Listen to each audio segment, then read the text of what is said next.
welcome to the History Slam podcast from ActiveHistory.ca. Here's your host, Sean Graham.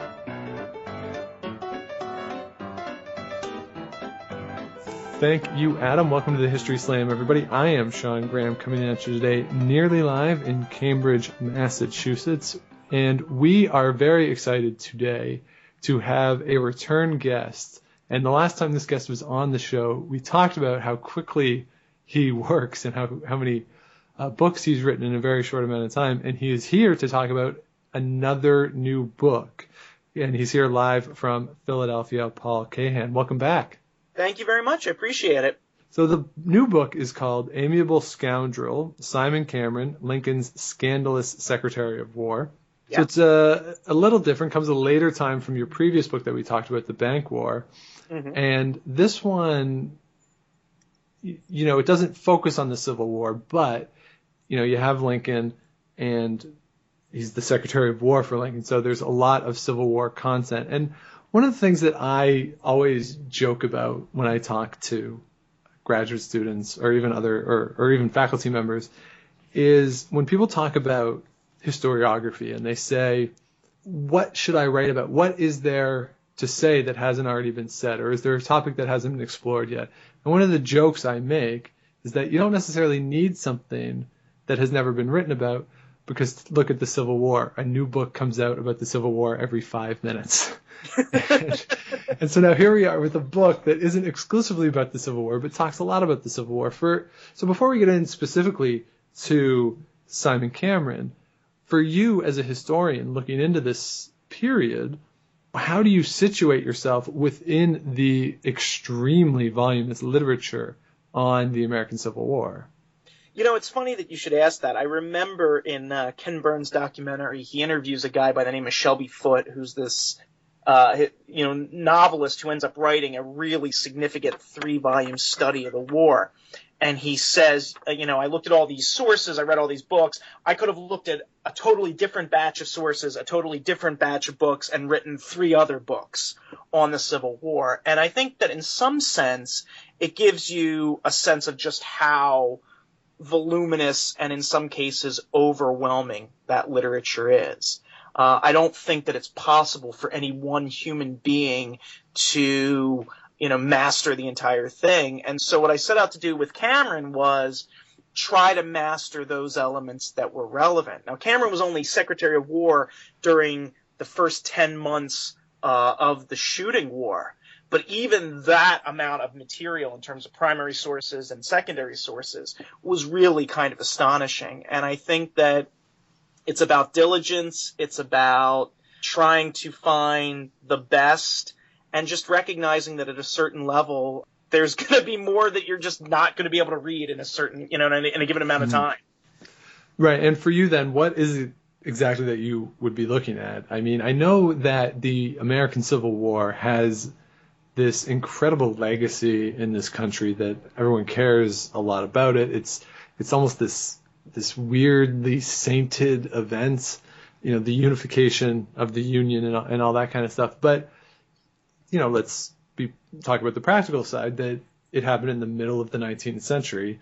So what type of primary sources remain? Was there at the time a strong effort to keep a lot of the textual documents, and how much of that stuff is still accessible to you, or are you relying on secondary stuff or reproductions of things? Like for you, what is the access to the material? Well, that's an excellent question. And actually, there is an astonishing amount of material that's been preserved. Cameron's papers are largely in 2 collections, one at the Dauphin County Historical Society, which is situated in one of his mansions, the one in Harrisburg, and then a very large Library of Congress collection.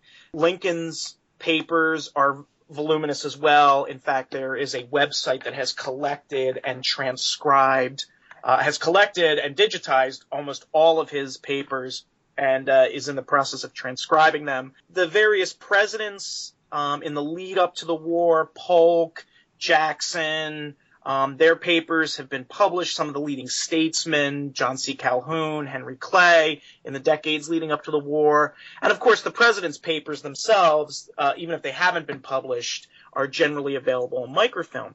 But the government itself, shortly after the war, published in dozens of volumes collections of its own documents related to the war, and then when it captured the Confederacy, it ended up printing the Confederate archives. And then, of course, you have the personal papers of all of the participants. You have diaries. I mean, it's an astonishing paper record. You know, I'm going to say this without really being able to prove it, but for my money, the Civil War is one of the best documented events in human history. And there's really an embarrassment of riches. As I said earlier, it's impossible to master every single piece of paper. You know, when I wrote my book on Eastern State Penitentiary, I was confident that I had put my hands on every piece of paper that still exists related to that prison. There is no way that I could brag that I could make that claim with regard to the Civil War. So for you then, because you're writing about the Secretary of War, is it an effort then to limit the material to either what he would have read and wrote? Well, like, is that sort of a methodological way to limit yourself? Well, I think that one of the things is that biography by its nature imposes some limitations. Sure, yeah. The focus is always going to be on Cameron. That being said, there are a lot of things that are being said about him. There are a lot of things that are being said behind his back that you wouldn't want to exclude. Like, for instance, Secretary of the Navy Gideon Welles kept a diary, as did some of the other members of the cabinet. Those writings were not things that Cameron would have been privy to, but they would have been absolutely essential, and they were absolutely essential in reconstructing his time as a member of the cabinet. You know, Salmon Chase's letters, many of which have been published, were an incredibly important resource in sort of understanding, you know, what Cameron's perspective was, how that gelled with the president's. Ironically enough, for his term as Secretary of War, Cameron's papers were probably the least useful source. Oh. Cameron once said that he would rather walk 5 miles to tell someone something so he could later deny it, rather than put it in writing and then potentially be bound by it. So this was a guy who was very careful about what he left behind. And it's actually through other people's writings that I get, I think, the best glimpses of who he was as a person. So the title of the book notes Lincoln's Secretary of War, but as you mentioned, it's a sort of a biography of Simon Cameron, who is an interesting figure just on his own. So for you, like, who is Simon Cameron? Because, you know, he has different party affiliations. He does a lot of different things. Like, how do you situate him as a figure? Is he a national figure? You talk a lot about in the book about his love and affiliation with the state of Pennsylvania.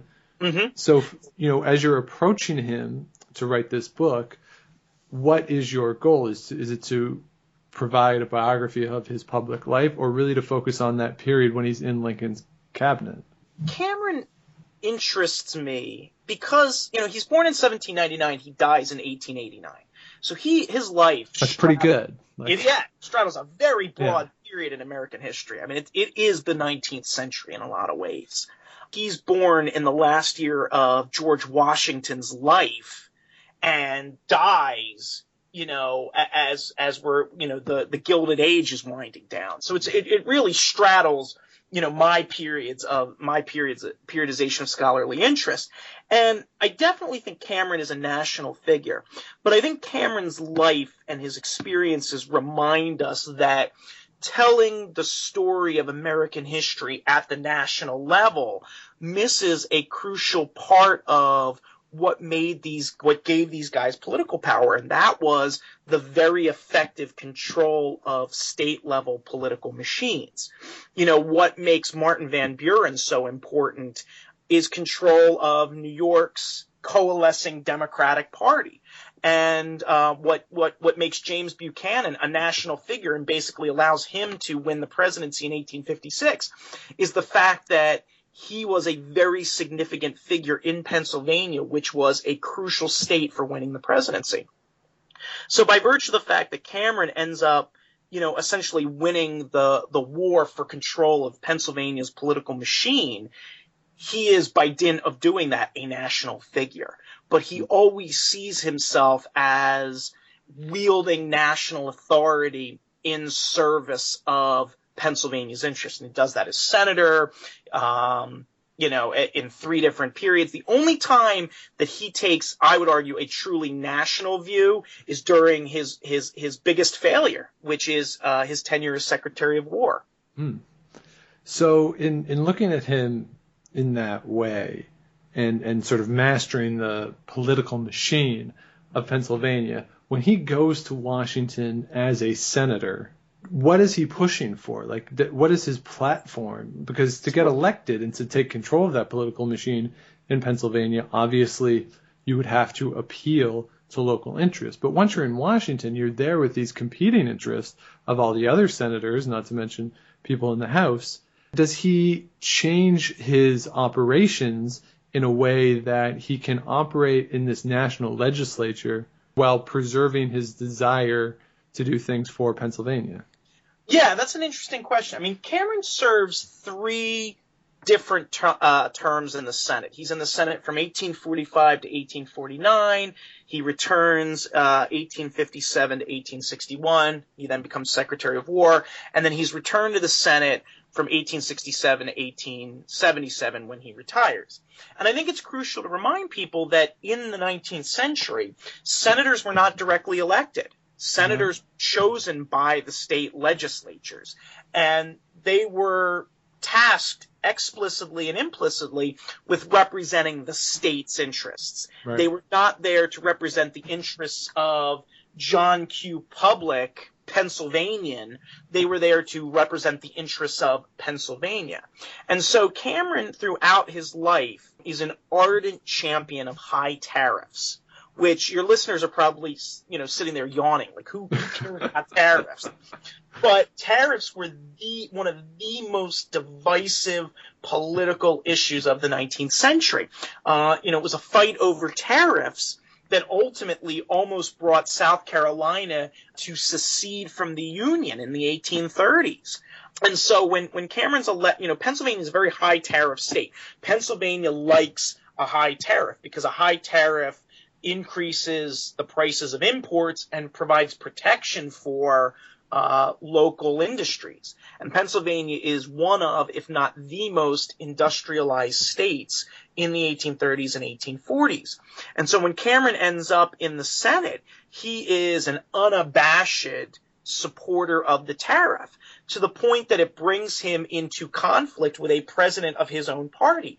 Cameron in the 1840s is a Democrat. He is in the Senate during the presidency of James K. Polk, who was also a Democrat. Polk and Cameron start out on good terms. In fact, Cameron is one of Polk's lieutenants in Pennsylvania during the 1844 presidential election. But once Cameron becomes the senator from Pennsylvania, he aggressively pursues what he considers to be Pennsylvania's interests, and that means high tariffs. Polk had been elected sort of promising in certain circumstances to lower the tariff. This brings him into conflict with Cameron, and Cameron just doesn't even think about it. Party loyalty be damned. He's going to be loyal to the interests of his state. I think in part because there's some principle at stake. He actually believes that the tariff is good for Pennsylvania, and there's some political, aspirations at stake. He recognizes that if he runs afoul of Pennsylvania's interests, he's not going to be reelected to the Senate. So, I think that what we need to remember, and what Cameron's story really drives home, is people who wanted to build a national reputation or have a place in national politics did so typically through their states, and that state politics were an incredibly important part in that stepping stone into the Capitol or the White House. Right, and that's an interesting point too. That you mentioned that it was this devotion to the state above the party affiliation, because you make a point, like really early on in the book, I believe in the introduction, to note that he was a member of 3 different parties while serving at different offices.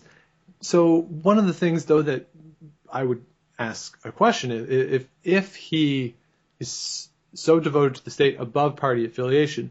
Typically, when you think of local political machines, they have a political bent to them, that they're affiliated with one party or the other. So given that he is fluid in his association with the national parties, who is controlling the political machine in Pennsylvania, and how does he become so influential within that machine? Like, what is his background that he is able to assume or rise to such a prominent position within the state?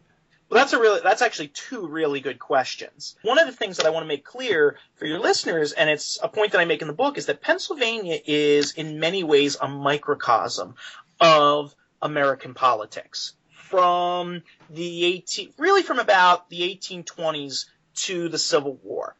In every election, Pennsylvania votes for the person who ends up winning the Electoral College, and with it the presidency. Most of the time those are Democrats, but in two elections, 1840 and 1848, they're Whigs. So, Pennsylvania is not solidly Democratic. It's very much a sort of bellwether of what's going on in the country. And, as a result, I think that, Cameron is a Democrat, but he's a Pennsylvania Democrat.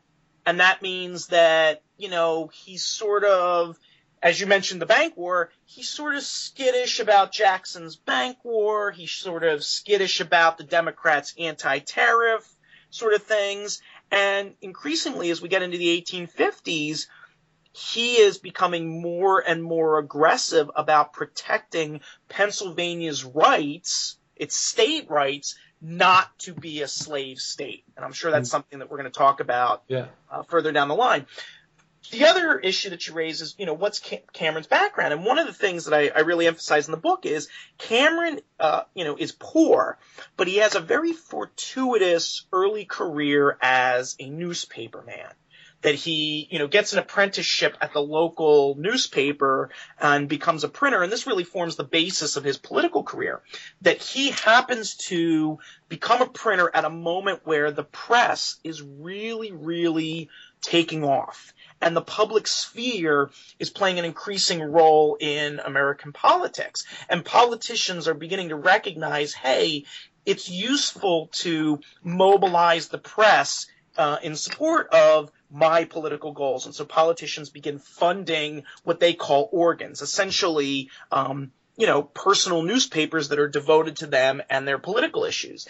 And early on, as a man in his early 20s, Cameron ends up getting involved in that and demonstrating through his loyalty and through, his business savvy that he's a really effective political operative in that sense. And that allows him to sort of work behind the scenes in Pennsylvania's politics. It gives him entree to the most successful Pennsylvania politicians and ultimately paves the way for him ultimately to become a politician in his own right. It's important to point out Cameron isn't elected to the Senate until he's 46 years old. I mean, he's relatively old when his political career starts, if we date it to him first holding elective office. He's 62 when he becomes Secretary of War, and during his last tenure as senator, he's 67 years old.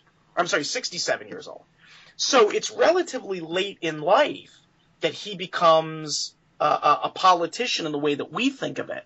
But that early experience as a printer really lays the groundwork for all of that. So before he was involved in public life, obviously, as you mentioned, he's getting a reputation within political circles. Was he well known within the state by John Q. public? Like, would people have known who he was, and when they found out he was appointed senator, approved of that? Yes. So he, early on, he is involved in politics through the newspapers, and as a result, on the state level, he gets patronage appointments. He's appointed adjutant general of the state militia, from which for the rest of his life he refers to himself as General Cameron. When he becomes ambassador to Russia when he's 61, one of the reasons it takes him so long to get to Russia is because he has to order a new military frock coat to wear. So he's this 62-year-old guy walking around in this general's frock coat based on, the fact 40 years before, he was adjutant general of the state militia. I mean, he's a really interesting guy in that regard. Yeah, he would have had some political – people would have known who he was. I mean, this was the guy by the time of his 40th birthday. He had been involved – he was wealthy. He was the public face of the Middletown Bank, which was a very well-respected institution. He had been involved in a number of state building contracts. He had, been involved in a number of patronage appointments. But the biggest thing that people would have known him for would have been the Winnebago Indian scandal, from which he earned the enduring epithet Great Winnebago Chief after he was Martin Van Buren appointed him to adjudicate the claims of Winnebago Native Americans under the terms of a treaty that the U.S. signed with them. And there was some concern that Cameron defrauded those Native Americans, of their due under the contract. Now, interestingly enough, it wasn't the Winnebagos who were making these claims. It was an Army officer. And I kind of sift through the evidence in the book, and, this is one of those things where there really is a shortage of evidence. But ultimately, I think Cameron was somewhat unfairly tarred with that title. And of course, it became, his enemies gleefully deployed it against him. Right. And the fact that they did so tells us something about how well known that incident was. Right, because no one's going to target you if you're a nobody. Like, if you're an irrelevant figure, nobody cares. Right, and even 40 years later, when people run against him for the Senate in the 1860s, they're still talking about the great Winnebago Chief. So it gives you a sense that, this event was pretty well known in its day. Right, yeah, for sure. So once he gets to Washington, you mentioned a senator, and he has the run-ins with the Democratic Party and changes his party affiliation. How does he get in with Lincoln, and how does he get appointed to Lincoln's cabinet? That's a great question. So one of the things that happens is Cameron remains a Democrat even after he leaves the Senate in 1849. Because one of the things that happens is with Zachary Taylor's election in 1848, the Democratic Party on the national level is really dealt a blow. And as a result, the state parties kind of have much more leeway than they might have otherwise had the president been a Democrat. And so Cameron is able to remain in the Democratic fold.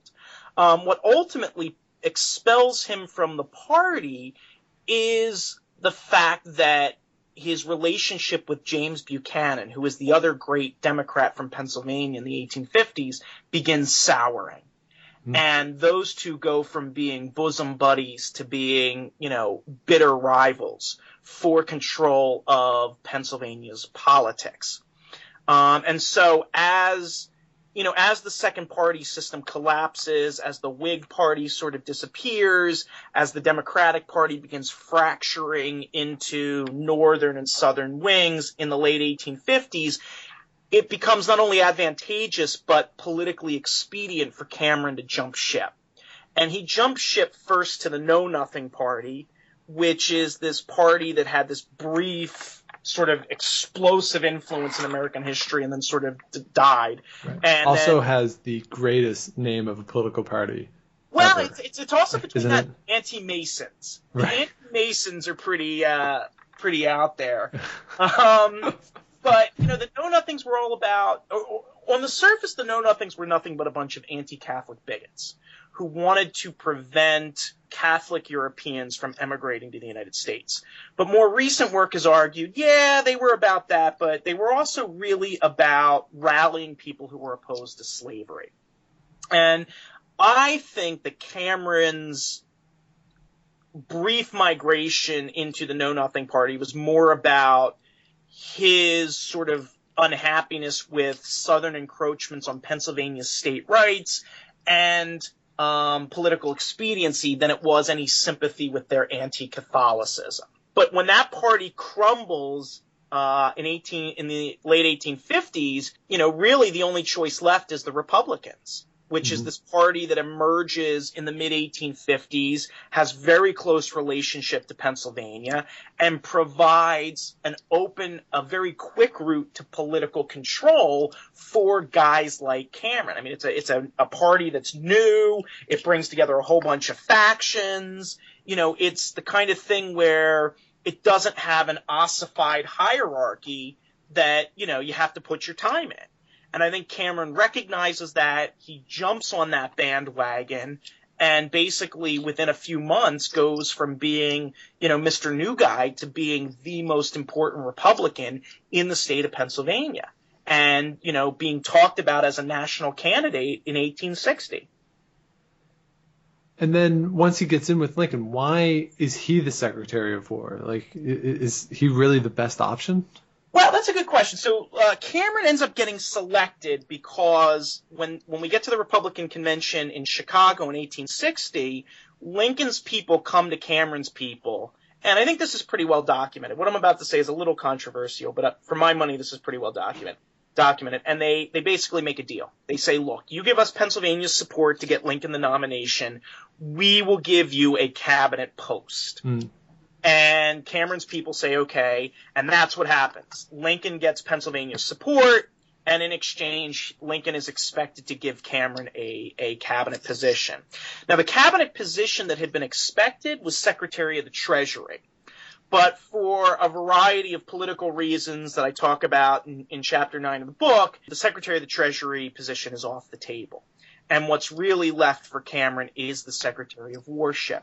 Now, historians have talked about how, this proves that Lincoln didn't actually think there was going to be a war. He picked this incredibly incompetent guy. Obviously, he didn't care about the War Department. And I argue that's not the case at all.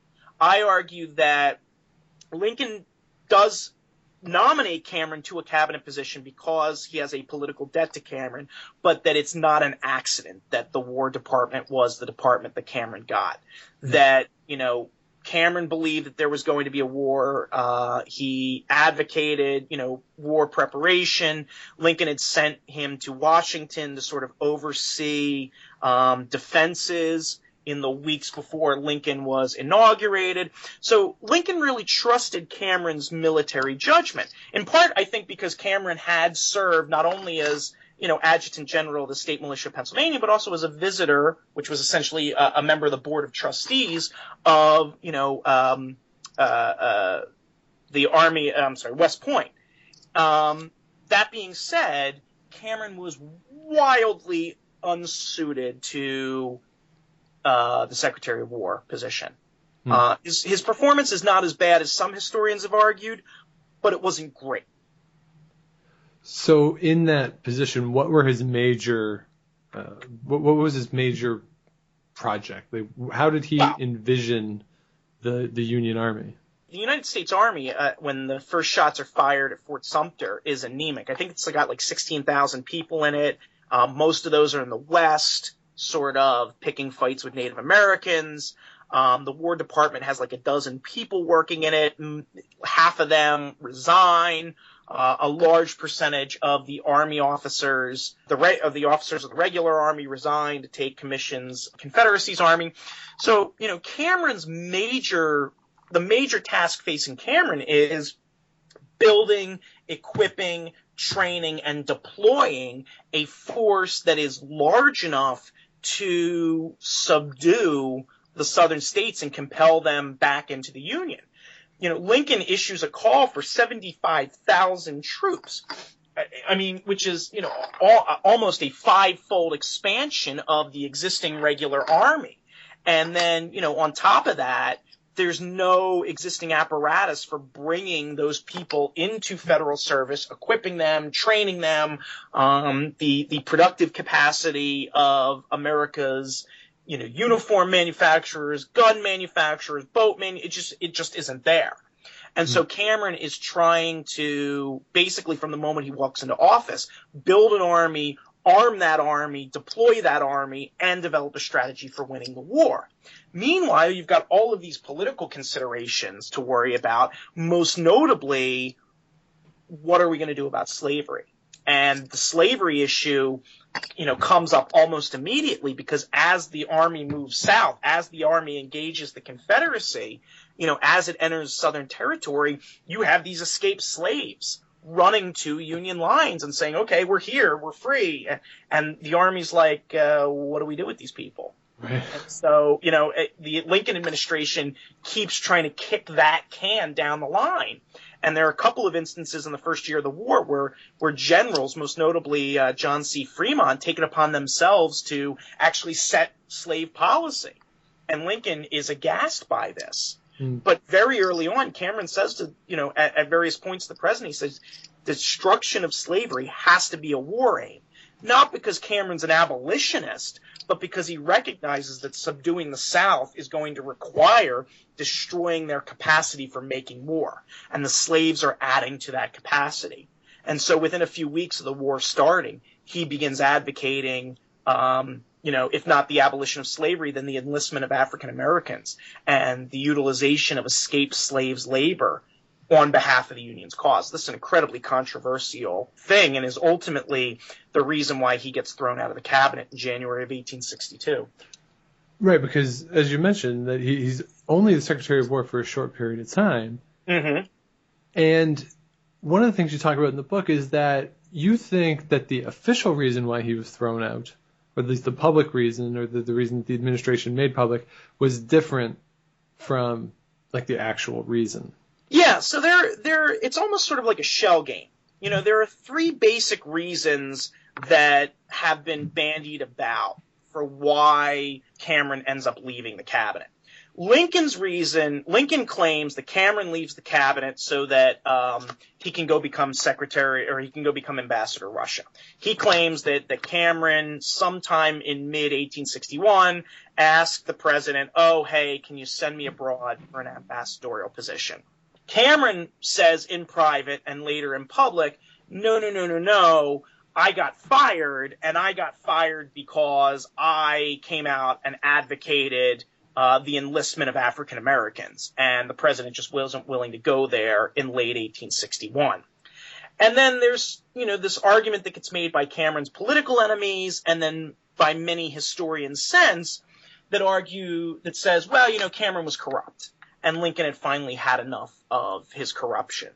And in fact, there's this great story that if you take a class in the Civil War, eventually you hear the story, which is Thaddeus Stevens meeting with the president, and the president says to Stevens, what do you think about Simon Cameron? And Stevens was from Pennsylvania. He was a sometime rival of Cameron.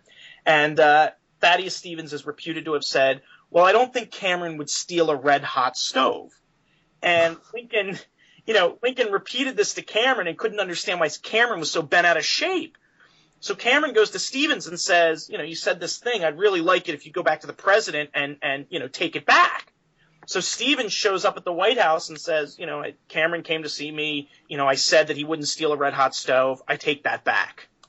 And, of course, just delighted Lincoln even more. Right. I don't see the corruption that a lot of historians have seen. And I think that Cameron's historical reputation has been based upon a lot of what his enemies have said.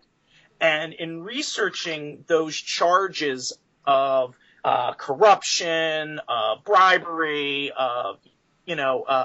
patronage politics, yeah, there was patronage politics, but it doesn't rise to a level that was different from what other people, Lincoln included, were doing. Cameron was not corrupt relative to Chase or Seward or Lincoln or any of these guys. And I think that he's sort of become a victim of, his reputation.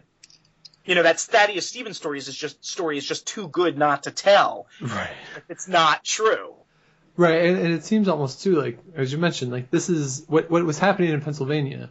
And it wasn't really unique to what was going on around the rest of the country. And perhaps, at least with historians, there's a notion of presentism that, or at least an idealism that, particularly with a figure like Lincoln, we like to believe that everything was on the up and up. Oh yeah, and Lincoln was playing patronage politics as much, to a much greater degree than Cameron was. If Cameron was really involved, if Cameron's only goal was patronage, he would have insisted on being Postmaster General. because the post office offered the richest spoils of patronage of any of the cabinet positions that were then open to Lincoln, that were in Lincoln's gift. The War Department, comparatively speaking, offered very little in the way of patronage. Now, of course, that's in normal times. The war creates all kinds of patronage opportunities. But, Lincoln is rewarding his political supporters with governmental positions. It gets to the point where, he basically has the War Department send over blank commissions so he can just fill them in the White House and give them to people, which is pretty questionable. Mary Todd Lincoln is giving away political offices and making political deals, which is one of the reasons why congressmen in Washington dislike her so much. Chase and Seward are doing the same things at the Treasury and the State Departments.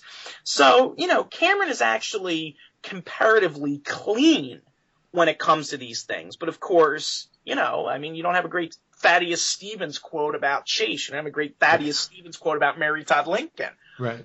Now, but one of the interesting things, though, in having gone through the book, is that Cameron also had this reputation of being a really nice person.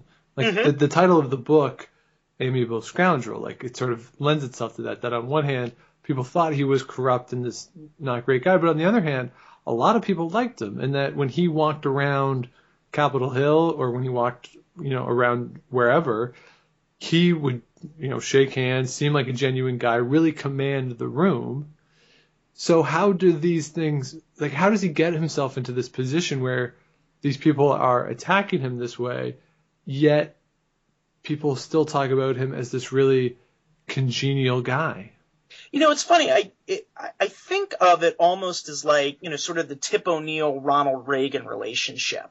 That there is a professional class of politicians that play this professional political game that involves saying and doing things between 9 to 5 that are different from the things that you do over drinks, with each other. Tip O'Neill and Ronald Reagan. Tip O'Neill was the Speaker of the House during Reagan's presidency, and they would oppose each other in a number of different ways, but personally they were, reasonably close. Right. They were on very good terms. And so I think that in an era of hyper-partisanship, in an era where there's a lot of competition to sort of gain control of the emerging Republican political machine in Pennsylvania, that you end up with, people who are politically on different sides of issues, but, might end up, being personally friends. I mean, at one point when he was in the Senate, he was really good friends with future president of the Confederacy, Jefferson Davis. Good personal friends, even though they disagreed politically. And at one point, Davis was too sick to go vote on a bill. And Cameron, rather than see his friend go and vote on this bill, said, all right, look, you're going to vote yay, I'm going to vote nay. How about we both stay here? And, the fact that you're not going is offset by the fact that I'm not going. That was, politically an opportunity for him to get what he wanted, by keeping his friend at home and then going to vote. But he decided friendship was more important than politics. Right. And so, the friendships that he had were deep and long lasting. I think probably even after the war, he still would have counted Jefferson Davis a friend, even though in his 10 months at the War Department, he did everything possible to end the Confederacy, right. Jefferson Davis's presidency. Yeah. So I think that Cameron, much more so than other people, was able to separate what he did from 9 to 5 from the people that he did it with. That's not to say he couldn't be vindictive. He could. But you read these sources, and even people that despised him, I mean, on a personal level, like Alexander McClure hated Cameron, but he still went out of his way to talk about how personable Cameron was, and genuinely personable, like had a magnetism about him that, I think rivals someone like Bill Clinton, where is it just a generally magnetic, charismatic person. Right, and one of the things that people say about politicians, particularly politicians that you may disagree with policy-wise, is that you should never meet them. because they are so magnetic, and that they come into a room and all eyes, the gravitational pull of a room goes right to them. Right. And if you meet them, odds are you will start to like them, at least on a personal level. Yeah, and I think that that's what it was with Cameron. And again, it's one of those things where you're writing about. That was the thing where I really wished that I could have gotten in a time machine and gone back and met him. Right. Because I really think, of all the things I've ever written about, this was the only project I've ever undertaken where I was like, you know what? I really wish I could get in a time machine and go back, because I really feel like that piece is so hard to get a handle of. In my previous books, I wrote about what happened at Homestead. And even though I wasn't there, I have a pretty good understanding of the events that took place and an understanding of why they happened. The bank war, I think I did a really good job capturing Jackson's personality, Biddle's personality. With Cameron, it was hard.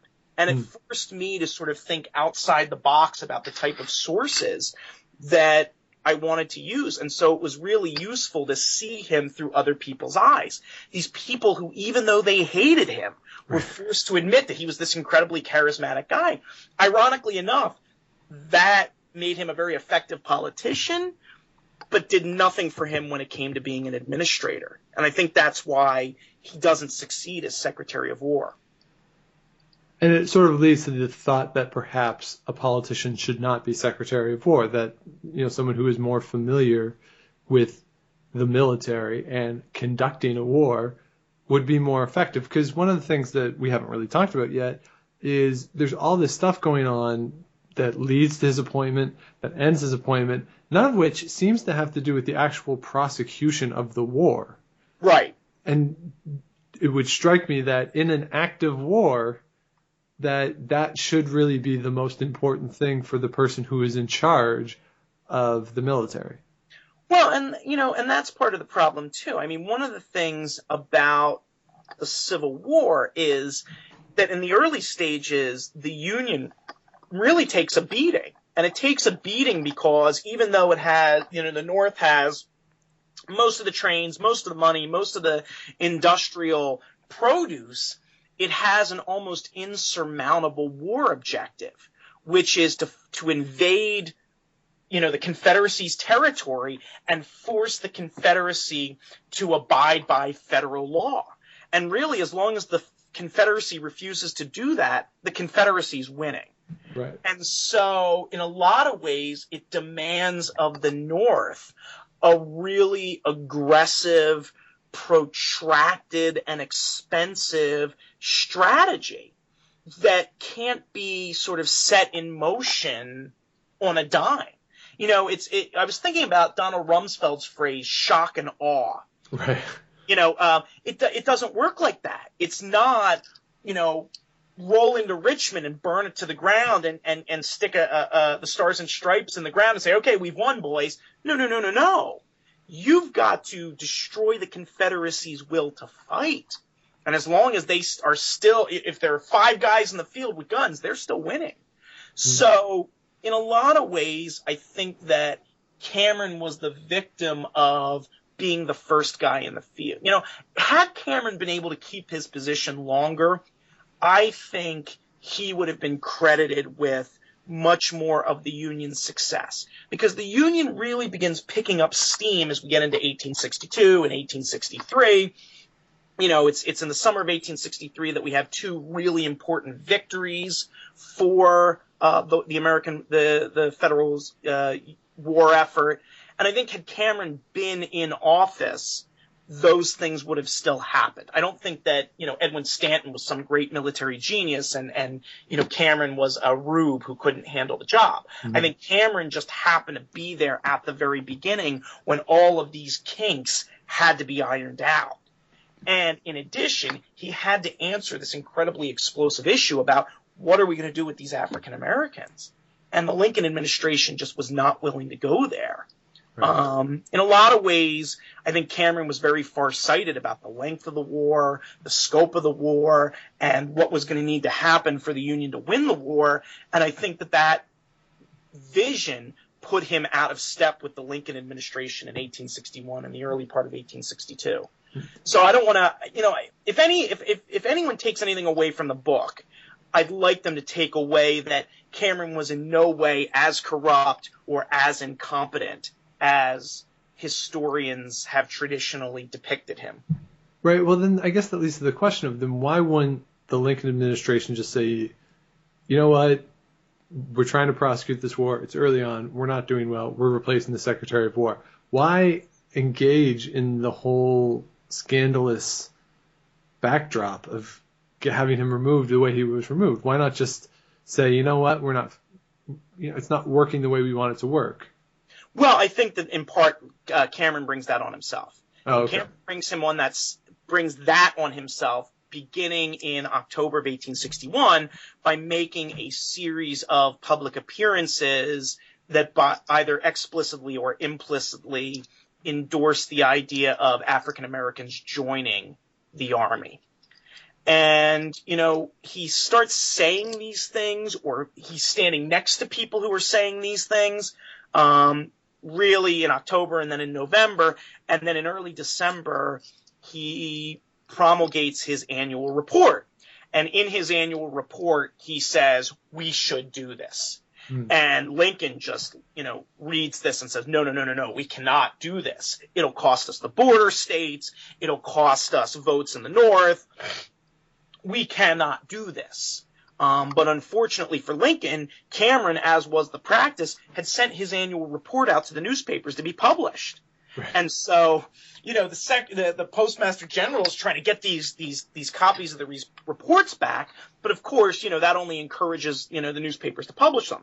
And so what ends up happening is the initial version of the report gets published, abolitionists are elated, and then it becomes clear that the Lincoln administration has tried to call that back in, and so abolitionists go from elation to anger at the Lincoln administration, which they see as not moving fast enough on the issue of slavery anyway. And it puts Lincoln in a really bad political situation. You add to that the fact that, Republicans at the national level are kind of scrambling for control of this Republican Party. And there's this sort of tug of war taking place between the White House on the one hand and Congress on the other over who's going to actually be in control of the Union war effort. And, Cameron becomes sort of the sacrificial lamb.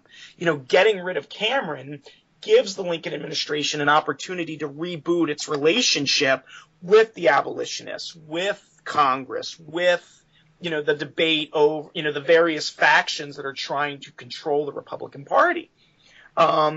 It doesn't work out the way that Lincoln hopes it will, but, I think Cameron becomes the face of the war, and so once he gets up and says, we should enlist African Americans, his time is limited. And that's why the Lincoln administration does it the way that it does. But Lincoln still comes to Cameron's defense, albeit tepidly, when Congress censures Cameron. Okay, so moving forward then, you mentioned he goes to Russia, he comes back and sits as a senator again. Mm-hmm. What was that experience like for him to go back to Washington after all of this takes place? Well, it's funny because Cameron's decade in the Senate from 1867 to 1877 is really the moment where he solidifies his control over Pennsylvania's Republican Party and becomes the dominant Republican in Pennsylvania. And, as a result, is able to, in the Senate, use federal patronage, federal contracts, all of the federal government's largesse to essentially cement that control. He eventually becomes chairman of the Senate Committee on Foreign Relations, which is the most prestigious committee chairmanship in the Senate. And he's a player. He is a huge, huge player in the Grant administration. Grant comes to him repeatedly as a friendly face in the Senate. He takes political advice from Cameron. Their relationship is not perfect. There are moments where there is some tension between Grant and Cameron, but Cameron's political power is unquestioned and unquestionable between 1867 and 1877. He is a national figure on an incredibly important committee with the president's ear. So the one thing that I really took away from the book and going through was this idea that Cameron, while he had this really strong affiliation with Pennsylvania and wanted to do what was best for Pennsylvania, you argue that he was really doing what he felt was best for the country the whole time. Like he never acted selfishly. He never acted in a way that was this corrupt nature that he had been accused with.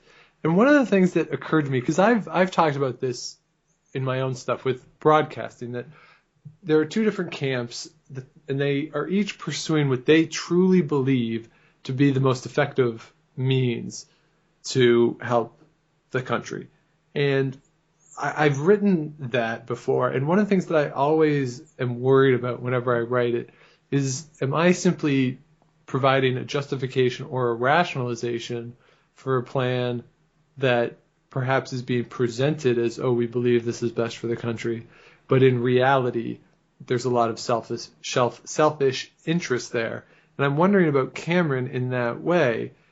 You know, it's easy to present yourself as doing what you believe is best for the country, but you know, he comes through the ranks as a newspaper man, and obviously there are strong beliefs that he has, and he benefits personally a great deal from his political life. So is it really a matter that he is doing truly what he believes is best for both Pennsylvania and the country all the time? Or are there moments where you look at what he does and say, well, perhaps there is more of a personal motivation to it? Yeah, that's a great question. And, you know, there's a statement in D.C., you know, they say, you know, where you stand is where you sit. Right. Meaning that, you know, your perspective has a lot to do with the situation, you know, where you are in the government. You know, the State Department tends to favor diplomacy. The, you know, Pentagon tends to favor blowing shit up. Right. You know, so, yeah, you know, absolutely. I mean, Cameron is not a saint by the imagination. And the word scoundrel's in the title for a reason. Oh, yeah, totally. And, you know, there is definitely a level where, you know, Cameron would think that what was good for Pennsylvania was good for Simon Cameron, what was good for Simon Cameron was good for Pennsylvania, and what was good for Pennsylvania was good for the United States, what was good for the United States was good for Pennsylvania. Absolutely. However, you know, there is definitely a convergence of interest. And I actually think Cameron was probably self-aware enough to know that. I think if you could get enough champagne in him, he would admit that. Right. You know, he's not an ideologue, and he's nobody's fool when you get right down to it. That all being said, I think one of the things about historians is that, you know, we live, particularly in this country, in the shadow of a political battle that was won 140 years ago, and that was the fight over civil service reform. Cameron came of age in the Jacksonian era, where, you know, to the victor go the spoils, and the idea that anyone is qualified for any of these positions. We're going to sweep out the other political party. We're going to bring in our partisans as a reward for supporting us. That's all gotten a bad name, you know, in light of the civil service reform in the 1880s, 1890s, 1900s. You know, that's sort of become the orthodoxy. We should have nonpartisan government administered by technocratic experts, blah, blah, blah, blah, blah, blah. And one of the things that I want to suggest about that is, while I personally think that that's probably a good thing, I also recognize that my perspective is heavily shaped by the fact that that's the environment in which I was born. Right. That, you know, Cameron has a critique of that and ends up retiring from the Senate when it becomes clear that the Jacksonian era is coming to an end and the era of civil service reform can't be suppressed. And I think that we should give that argument its due. Not that he was making that argument in a totally selfless or disinterested frame of mind. He wasn't. But the Jacksonian spoils system is what made possible Cameron's rise from abject poverty to national influence. And not for nothing, it's what made possible Lincoln's rise from abject poverty to political influence. It's a system that gave us, many important political figures and really structured our political system in the 19th century. And I think that we should be a little bit more willing to sort of engage with it on its own terms. Not that we shouldn't make, judgments about it, but I also think that we need to move beyond sort of the thumbnail stereotype, soundbite understanding of that and engage with it in its own terms. Does that make sense? Yeah, absolutely. And I agree that it's I think probably the hardest thing to do, particularly when you're talking about political things. And right, I mean it's one thing you can have this nice separation when you're talking about something that most people don't really care about, but the extent to which Lincoln and the Civil War are still used by a lot of people in contemporary politics and contemporary discourse, it makes that much harder to engage in a serious, in-depth, nuanced discussion about it. Well, it's a tendency to find good guys and bad guys. It's a desire for there to be a very simple narrative where, the good guys wear white hats, the bad guys wear black hats, and, it's super easy to tell, who's who. And if anything, I hope Cameron's story sort of complicates that, because here is a guy who was, probably one of the most successful spoilsmen of his age, who nonetheless was a progressive on issues of race, and a progressive on issues of slavery, a progressive on issues of, the federal government's use of political power. And, he's both amiable and a scoundrel. And I hope that people don't approach the book in those sort of binary terms, but sort of accept him on his own terms. And hopefully, and as you mentioned, the title, I think, beautifully situates you for what you're going to get in the book. And just like the Bank War, too, I have to compliment you on the title, the title, but also the cover.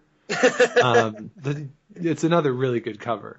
You have the portrait of Cameron at the top, and then you have Lincoln's cabinet underneath. Well, it's funny you mentioned that.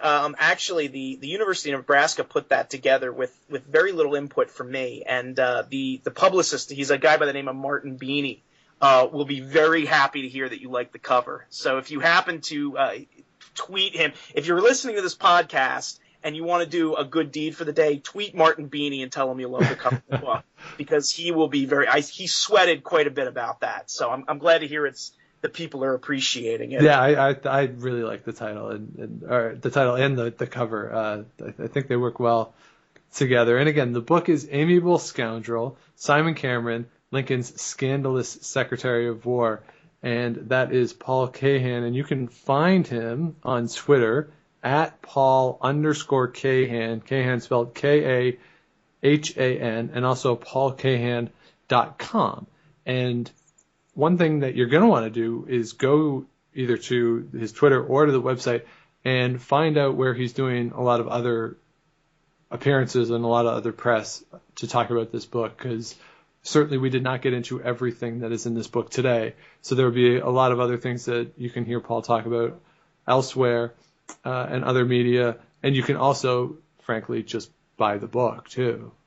Which I totally support. There is a very juicy sex scandal for those of you that are into that. So yes, I didn't want to get into that too deeply, but if you need another reason to buy the book, an 80-year-old guy in a sex scandal is a pretty good salacious reason to buy a book, right?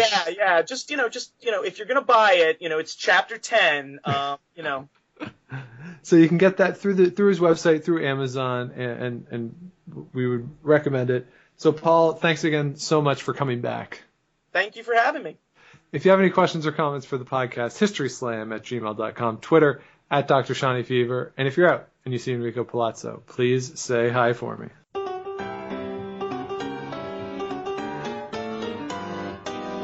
Thanks for listening to the History Slam podcast. Be sure to check out Active History for more features, articles, and be sure to subscribe on iTunes.